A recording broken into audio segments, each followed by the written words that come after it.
Salutare! Mă numesc Vasile Verina, sunt distribuitor al companiei Skinny Body Care. Eu lucrez în compania respectivă mai mult de un an.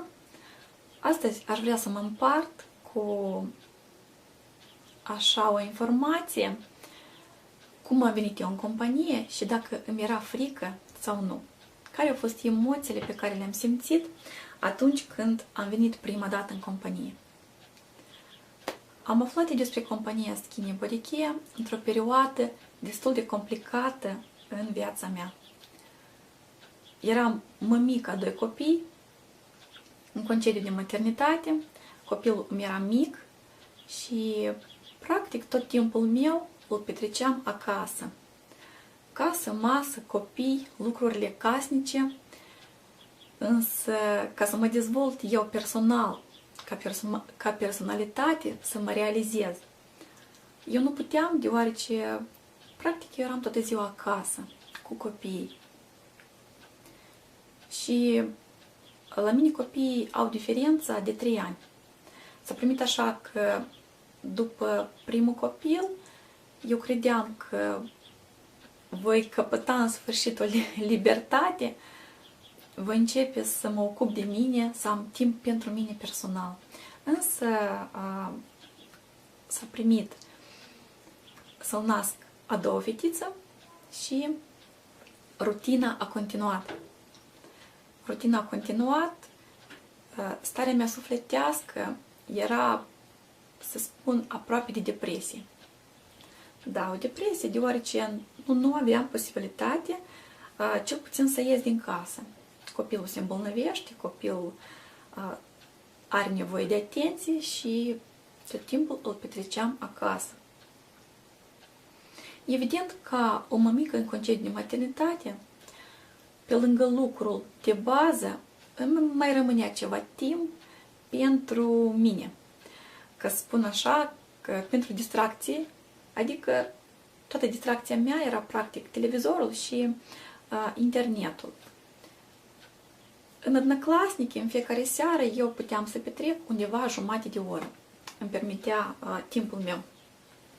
Și într-o zi am observat în lenta mea un anunț cu ofertă de lucru pentru mămici în concediu de maternitate, studenți și pentru toți doritorii de a avea un venit adăugător sau de bază. Era atașat un video de jumătate de oră, aproximativ, în care se spunea în limba rusă, de fapt era marketingul companiei în limba rusă. Eu am studiat acest video, l-am privit și prima mea reacție era un șoc. Un șoc pozitiv. Știți, mie nu venea să cred. Nu venea să cred că ar fi posibil așa ceva. Pentru că eu idei nu aveam, că se poate de lucrat în internet, cum anume se poate de lucrat în internet, cum oamenii pot să câștige bani în internet. Cu toate că eu internetul știam foarte bine, mă descurcam, dar la capitolul să faci bani în internet eram zero. Și această informație pe mine m-a atins, eu am început să studiez. Am înțeles că compania se numește Skinny Body Care și am început să caut în Google cât mai multe informații despre Skinny Body Care. Am aflat eu că compania este americană. Stop! Am început să caut informații în limba engleză. În limba engleză, evident, acolo mai mult se pune accent pe produs și eu am dat de sute de referințe pozitive ale oamenilor care se foloseau de produs și au avut rezultate pozitive. La acel moment eu idei nu aveam cum să deosebesc o companie de marketing de o piramidă. Însă undeva în comentarii eu am văzut. Cineva a scris comentarii negative, piramidă la Hatron. Nu, evident, eu mi-am pus întrebarea. Ce oare este o piramidă? Oare este rău, da? Eu am început să caut definiția a noțiunii de piramidă. Eu am învățat cum să deosebesc o piramidă de o companie legală. Astfel, întrebarea cu piramidele la mine a dispărut. Mai ales că am văzut că merge vorba despre referințe reale ale produsului. În continuare, am pus baza mai mult pe comentariile negative. Am vrut să văd de ce oamenii scriu comentarii negative și care este sensul. Cum aceste comentarii negative m-ar ajuta pe mine să înțeleg, merită de lucrat sau nu. Foarte multe comentarii negative am întâlnit, însă, iată, intuiția mea m-a făcut să înțeleg că toate aceste comentarii, de fapt, sunt un PR negru. Atunci eu idee nu aveam ce este PR negru, acum eu știu. Și eu știu foarte bine care a fost sensul acelor comentarii. Astfel, pot să vă spun că câteva zile eu nu am dormit deloc, eu nu mă săturam să studiez informații despre skinny body care. Eu nu mă săturam să citesc, să caut, să privesc video, cu toate că atunci, mai mult de un an în urmă, informații era cu mult mai puține decât acum. Acum este informații nelimitate despre skinny body care. Și, în sfârșit, peste câteva zile, eu am făcut legătură cu persoana la care eu am văzut anunțul respectiv.